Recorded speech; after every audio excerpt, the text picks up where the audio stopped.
7월 17일 금요일 아침이 되었습니다. 오늘 우리가 함께 묵상할 말씀은 창세기 26장 23절부터 33절까지의 말씀이 되겠습니다. 창세기 26장 23절 말씀부터 여러분 성경 펼치시고 보겠습니다. 23절 읽겠습니다. 이삭이 거기서부터 브엘세바로 올라갔더니, 자, 이삭이 그랄 목자들과의 분쟁을 해결하죠. 그 후에 브엘세바로 올라갑니다. 브엘세바, 아주 낯익은 이름이죠. 이 아버지 아브라함이 하나님께 믿음을 고백하고 하나님의 이름을 부른 예배 장소가 바로 브엘세바죠. 21장에 나오는 그런 이름입니다. 아브라함이 이 특정한 장소에서 하나님의 이름을 부르곤 했다 하는 것을 우리는 다시 기억을 합니다. 그리고 아브라함의 신앙을 그대로 이어받은 이삭 역시 아브라함이 불렀던 여호와의 이름을 부르고자 브엘세바로 올라간 것이었어요. 브엘세바라는 이름은 바로 아브라함이 아비멜렉과 언약을 맺고 그 증거로 붙인 이름이었다 하는 사실을 우리는 21장을 통해서 기억을 할 수가 있습니다. 우리에게도 이런 언약의 우물, 또 하나님을 부르는 장소가 있어야 하겠습니다. 24절입니다. 그 밤에 여호와께서 그에게 나타나 이르시되 나는 내 아버지 아브라함의 하나님이니 두려워하지 말라. 내 종 아브라함을 위하여 내가 너와 함께 있어 내게 복을 주어 내 자손이 번성하게 하리라 하신지라. 아멘. 자, 하나님의 음성이 들리죠. 하나님에 대한 이 두려움이 있었기 때문에 또 나타나신 것 같아요. 두려워하지 말라 이렇게 말씀하시죠. 여러분, 하나님에 대한 두려움이라는 것은 인간에게는 있는 것이에요. 이스라엘 사람들에게는 경외죠. 바로 종교와 똑같은 의미가 두려움이라고 할 수 있어요. 여기서 말하는 두려움은 하나님에 대한 두려움이 아닙니다. 이삭이 그 땅에서 번성하게 될 때마다 그랄 사람들에 의해서 쫓겨날 것을 두려워해요. 그런 세상적인 두려움, 공포라고 할 수 있는 것이죠. 그러나 그때 하나님은 이전에 두려워하던 아브라함에게 나타나서 두려워하지 말라 말씀하셨던 것처럼 이삭에게도 동일한 말씀을 하시는 것을 볼 수 있습니다.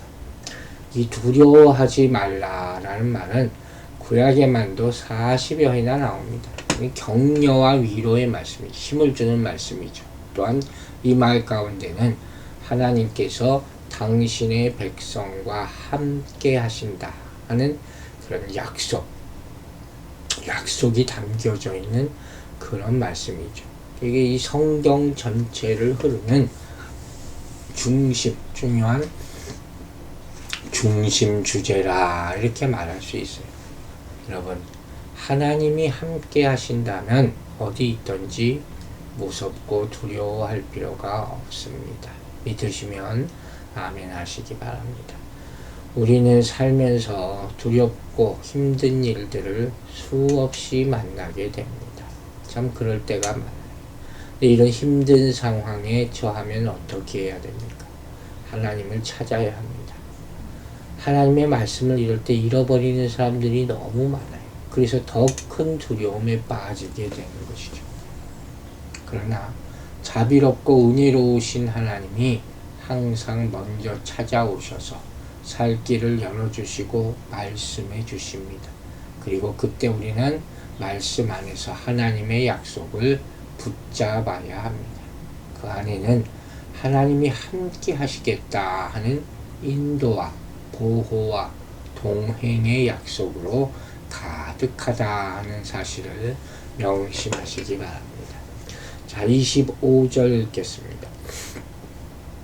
이삭이 그곳에 제단을 쌓고 여호와 이름을 부르며 거기 장막을 쳤더니 이삭의 종들이 거기서도 우물을 팠더라. 아멘. 이삭은 하나님이 나타나셨던 곳에 제단을 쌓습니다. 이로써 그는 창세기에서 공식적으로 노아와 아브라함에 이어서 제단을 쌓은 세 번째 사람이 됩니다. 또한 그곳에서 여호와 이름을 불렀죠. 에노스 시대의 사람들 4장에 나왔죠. 또 아브라함에 이어서 여호와의 이름을 부르는 세 번째 사람이 된 것입니다. 여호와의 이름을 부른다는 것이 얼마나 어마어마한 이름을 가지고 있습니까? 이것은 하나님께 제사를 드리고 기도를 하면서 섬긴다는 그런 뜻을 가지고 있습니다. 이렇게 이삭이 제단을 쌓고 여호와의 이름을 불렀다 하는 기록은 그가 이번 한 번만 했다는 것을 의미하지는 않을 거예요. 이 일이 그의 일생에 있어서 정말 중요한 또는 전환점이 되었던 것으로 볼 수가 있죠. 또 한 가지, 그가 여기 장막을 쳤다 하는 것은 이곳이 이제 내가 있을 것이다 하고 더 이상 그랄 사람들을 두려워하지 않게 되었다 하는 사실을 암시합니다. 예배할 수 있는 곳이 되었다 하는 것이죠. 26절부터 28절 읽겠습니다. 아비멜렉이 그 친구 아ಹು삭 군대장관 비골과 더불어 그랄에서부터 이삭에게로 온지라. 이삭이 그들에게 이르되 너희가 나를 미워하여 나에게 너희를 떠나게 하였거늘 어찌하여 내게 왔느냐. 그들이 이르되 여호와께서 너와 함께 계심을 우리가 분명히 보았으므로 우리 사이 곧 우리와 너 사이에 맹세하여 너와 계약을 맺으리라 말하였노라. 참, 이후에 이렇게 전개되는 과정을 보면 과거의 아브라함과 아비멜렉 사이에 있었던 그런 모습이 그대로 또 나타나요. 우물 이야기는 아비멜렉으로 하여금 이삭을 다시 생각하게 만들죠. 복의 근원들이 떠나면 우물은 말을 그걸 그때서야 알게 되는 것이죠. 자, 그러나 여기에 대한 또 이삭의 반응은 참 특별합니다. 즉 점점 더 부유해질 때마다 괴롭힘을 당하죠. 시기 질투. 그러나 이삭은 계속 선으로 대한 이 모습을 보면서 아비멜렉은 이 사람에게 하나님이 동행하시는구나 하는 것을 발견하게 되고 결국은 또 평화 조약을 맺기를 원하는 그런 모습이 되는 것이죠. 여러분, 하나님이 우리에게 주신 복이 있습니다. 그것이 처음에는 미약해 보일 수 있지만 결국 모든 사람이 찾아와 구할 만큼 크고 놀랍게 될 것을 믿으시기 바랍니다. 또한 하나님이 베푸신 복은 결국에는 이웃에게도 분명히 보여지게 됩니다. 모든 사람들이 보게 될 것이라는 거예요. 그러므로 우리 믿는 사람들은 아무리 힘들어도 낙심하지 말고 하나님의 약속을 믿으며 소망을 품어야 될 것입니다. 그래서 베드로전서 3장 15절 말씀대로 이를 본 사람들이 소망에 관한 이유를 물을 때 하나님께 받은 복에 대해 대답할 것을 늘 준비해야 할 줄로 믿습니다. 자, 브엘세바로 올라갔던 이삭은 밤에 하나님의 음성을 듣고 그곳에 제단을 쌓고 여호와의 이름을 불렀다 그랬죠.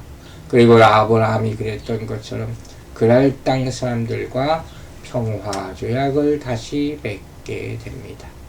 여러분, 하나님이 도우시면 환난 속에서도 평화를 누리고 재난 속에서도 형통을 누립니다. 아멘. 그때 세상 사람들은 부러워할 뿐만 아니라 하나님을 경외하게 되는 것이에요. 그래서 우리는 이 어려운 시기에 사람들을 하나님께 인도하는 복의 통로의 역할을 감당해야 하는 것입니다. 29절입니다. 너는 우리를 행하지 말라. 이는 우리가 너를 범하지 아니하고 선한 일만 내게 행하여 내가 평안히 가게 하였음이니라. 이제 너는 여호와께 복을 받은 자니라. 자, 아비멜렉이 이삭을 찾아온 이유는 결국 뭐예요? 평화조약을 맺기 위해서. 근데 그 안에 내막이 있죠. 너는 우리를 해하지 말라. 이렇게 얘기해요. 이삭이 창대하고 왕성하게 된 이 모든 과정을 지켜보니까 이 사람들은 건들면 안 되겠구나. 나중에 가면 자신들에게 큰 위험이 될 수도 있겠구나. 그걸 인지를 한 거예요. 깨닫게 된 거예요. 그래서 우리를 범하지 말고 선한 일만 행하여서 내가 평안히 가게 하였음이니라. 이렇게 변명하죠. 자신들이 약하다는 것을 인정하는 거죠. 동시에 평화조약을 다시 내세워서 이삭을 결국은 자신들에게서 멀리 쫓아내려는 그런 의도에 악함이 없어지지 않아요. 속임수죠. 이제까지 아브라함에게도 그랬고 이삭에게도 그랬고 그들은 선한 것이 없어요. 이제 너는 여호와께 복을 받은 자라. 이렇게 인정합니다. 이 모습은 라반이 엘리에셀에게 했던 말과 똑같죠. 아비멜렉은 이삭을 그렇게 부르는 이유는 뭐라고 했습니까? 여호와께서 너와 함께 계심을 보았기 때문이다. 자, 이걸 세상이 봐야 됩니다.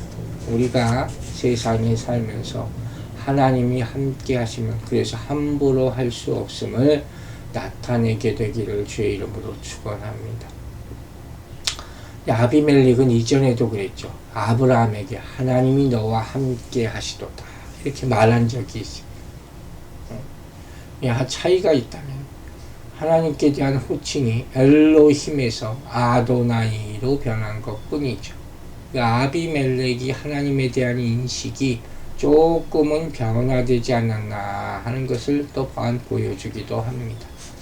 그러니까 이제라는 말은 이삭이 이제 막 복을 받을 자가 되었다는 말이 아니라 이제부터 그를 복받은 자로 인정한다는 표현입니다. 어쩔 수 없이 인정한다. 그러니까 결국 이런 고백을 하게 되는 것만 해도 다행이겠지. 30절, 31절입니다. 이삭이 그들을 위하여 잔치를 베풀매 그들이 먹고 마시고 보세요. 이삭의 행동이 아침에 일찍 일어나 서로 맹세한 후에 이삭이 그들을 보내매 그들이 평안히 갔더라. 아비멜렉 일행에 대한 이삭의 행동은 세상을 살아가는 성도의 삶이 표본이 되는 거예요. 이삭이 그들을 위해 잔치를 베풀었다. 원수까지 사랑하라 하는 말씀을 실천하는 삶을 보여주고 있는 것입니다. 여러분, 예수님이 가르쳐 주신 기도에도 뭐라고 나왔습니까? 우리가 우리에게 죄 지은 자를 사하여 준 것 같이 우리의 죄를 사하여 주옵시고. 이것을 우리는 지켜야 할 것입니다. 이삭은 진정 이와 같은 모습을 볼 때 평화의 사람, 하나님의 모델, 하나님의 사람, 자신을 찾아온 원수를 위해서 잔치를 베푸는 그런 사람. 바로 네 원수가 줄이거든 먹이고 목마르거든 마시게 하라. 그런 말씀을 떠오르게 하죠. 부끄러워서 그 사람이 회개하도록 만들라 하는 그런 말씀을 실천하고 있는 것이죠. 32절, 33절입니다. 그날에 이삭의 종들이 자기들이 판 우물에 대하여 이삭에게 와서 알리어 이르되 우리가 물을 얻었나이다 하매 그가 그 이름을 세바라 한지라. 그러므로 그 성 이름이 오늘까지 브엘세바더라. 이삭이 아비멜렉과 언약을 맺은 바로 그날에 이삭의 종들이 우물을 파고 그것을 브엘세바라 부릅니다. 자, 지금까지 이삭 평화의 사람, 이 사람의 삶은 정말 순탄치가 않아요. 보기보다 그렇습니다. 그런데 이삭이 늘 보여준 모습은 뭡니까? 하나님의 말씀을 충성스럽게 따르고 평화적으로 대하는 그런 모습이죠. 그리고 결국 새로운 우물을 또 파게 됩니다. 그리고 그 이름도 바로 브엘세바라 짓습니다. 바로 언약의 우물, 7개의 우물, 아브라함이 했던 그 맹세와 똑같은 이름의 우물을 또 만들어 이름을 짓게 하는 것을 볼 수가 있습니다. 사랑하는 여러분, 우리에게도 브엘세바가 있게 되기를 바랍니다. 하나님과 언약을 맺는 그런 우물, 그리고 그런 장막에서 하나님을 예배하고 세상을 대하는, 그래서 항상 평화를 전하는 하나님의 사람으로 살아가게 되기를 주의 이름으로 축원합니다. 기도하겠습니다. 아버지 하나님, 이 아침에 주님 앞에 엎드려 기도합니다. 우리에게 언약의 우물을 허락하여 주시고 그 우물을 통해서 번성하게 하여 주시며 세상에 선한 영향력들을 끼치게 하여 주시옵소서. 아무리 힘들고 어려운 일이 있어도 하나님의 앞에 엎드려 기도함으로 지혜와 언약의 말씀을 얻게 하여 주시며 그것을 단단히 붙잡고 하루하루 살아갈 때 어느 순간 하나님의 큰 축복이 임하게 될 줄로 믿습니다. 그 약속을 믿고 감사드리며 예수 그리스도의 이름으로 기도했습니다. 아멘.